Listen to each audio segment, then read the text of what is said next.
In today's video, we are going to be talking about the potential consequences that you could be facing if you got too much money on your PPP loan. So let's just jump into it.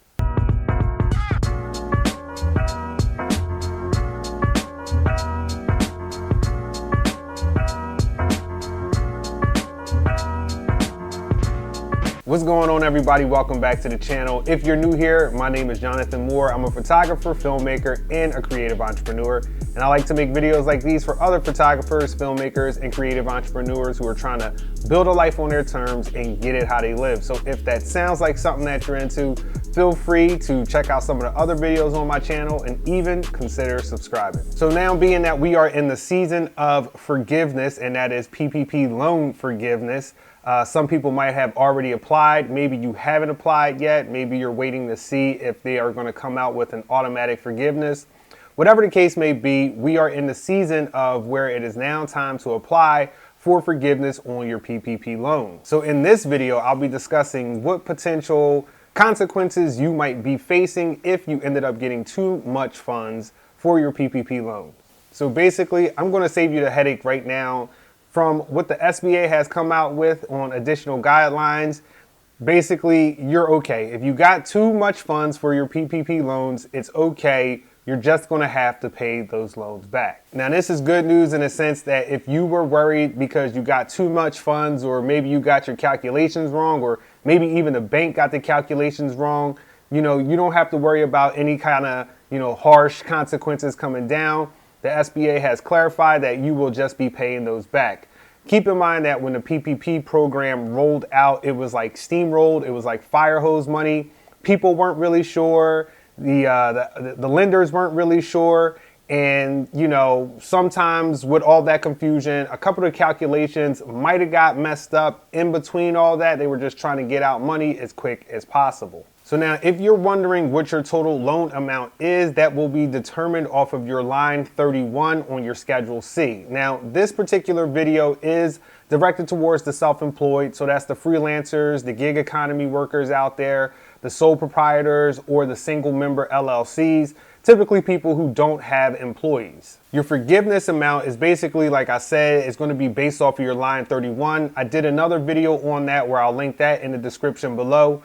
But essentially, whatever you filed on your taxes, that's what's going to be forgiven. Now, the formula that you're going to use is essentially the same formula that you use to determine your amount that you would receive, okay? And this is with the understanding that you're going to be selecting the 24-week option. Now, if you ended up getting more money than you were supposed to, you're obviously going to have to go back and recalculate those numbers and see what your total forgiveness amount is.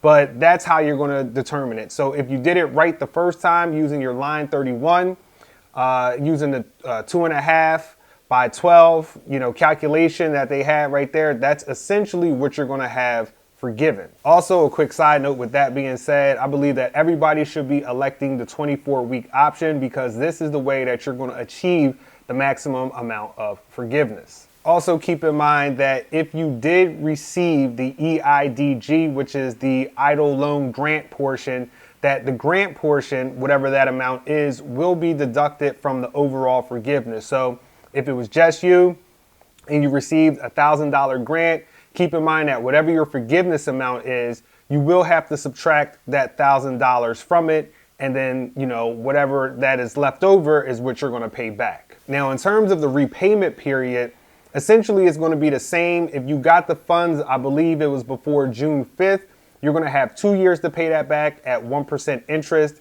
And if you got the funds after June 5th, I believe around that time, it's going to be 5 years, still at 1% interest.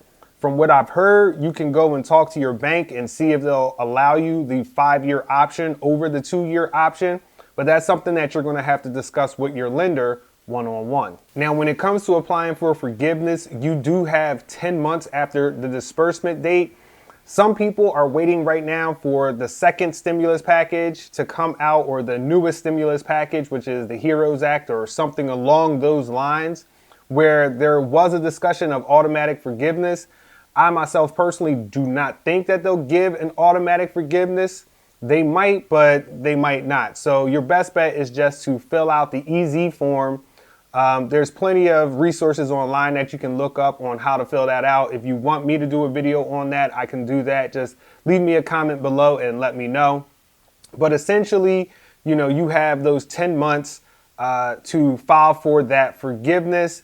I would do it as soon as possible because from what I understand is that the banks have 30 to 60 days to look at your application and approve the forgiveness, and then they send it off to the SBA, who has an additional, I believe, 30 to maybe 90 days to look at that application and approve the forgiveness as well. So the whole forgiveness process itself could take a couple of months. And in that time, your loan repayment might start kicking in. So if you have all your ducks in a row, you know what your numbers are, then I would go ahead and file for forgiveness as soon as possible. So with all that being said, this is good news and bad news in a sense. The good news is that if you got too much money, maybe you did the calculations wrong or the bank got them wrong, it's okay. You won't get in trouble. You're just going to have to pay that back. So it's going to be a loan that you'll pay back, at a 1% interest rate, which is pretty good.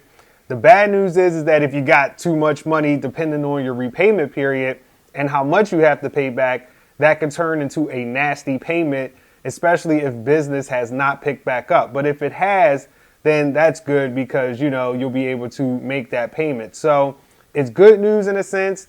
It's a little bit of bad news in a sense. It's not terrible, but it's just something that you want to be mindful of. Also, keep in mind that many of us are expecting a new stimulus package to come out, whether that be with stimulus checks or extended unemployment benefits. One of the things that we're interested in seeing with the new stimulus package is there going to be a round 2 of PPP funds, which there seems that there will be. Now, it does seem right now that there are going to be some qualifiers around this, basically showing that, your income was reduced by a certain amount due to the whole, pandemic and the lockdowns and everything else. But right now, it is hopeful that another round of PPP funds will be coming out. They will be released. The whole thing is just, will Congress come to terms, and when will they come to terms? Nobody knows. They just can't seem to get it together. But as those updates come in, I will keep you guys posted.